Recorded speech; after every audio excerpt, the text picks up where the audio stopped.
In today's video, I'm going to teach you how to delete your Jobber account in just 5 minutes. Whether you're switching to another service or simply no longer need your account, this step-by-step guide will help you through the process smoothly and efficiently. First, the initial step is to open your preferred web browser and use it to search for Jobber. Whether you're using Google Chrome, Mozilla Firefox, Safari, or another browser, this process will be the same. Navigate to the official Jobber website, which is typically the first result in your search. Once you're on the website's homepage, take a moment to ensure that you are on the correct site by checking the URL for extra caution. Now, you'll need to log into your existing account. If you're already a registered user, enter your login credentials as usual. If for some reason you're not yet signed up, you'll have to register first. But remember, this video is about account deletion, so you should already have an account in place. Once you're logged in, head over to the settings page of your account. You're looking for Settings, which is usually found in the upper right or left corner of the website interface.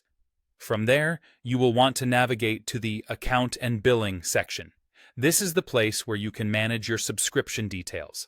In Account and Billing, you should look for the Cancel Your Subscription section. This section addresses billing and subscription changes and is the gateway to starting the account deletion process. Make sure you understand any implications or fees associated with canceling your subscription before proceeding. Next, let's talk about closing your account. You'll want to navigate over to the Profile section.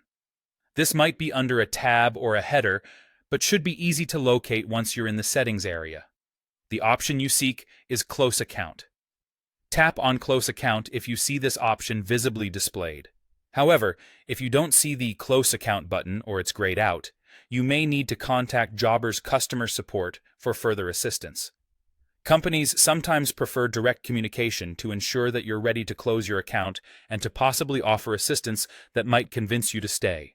So if this happens, don't hesitate to get in touch with Jobber's support team for clarification and to ensure you complete your request. And there you have it.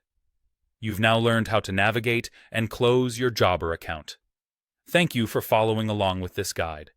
As always, if you need further assistance, the customer support team is your best ally. Good luck, and see you next time.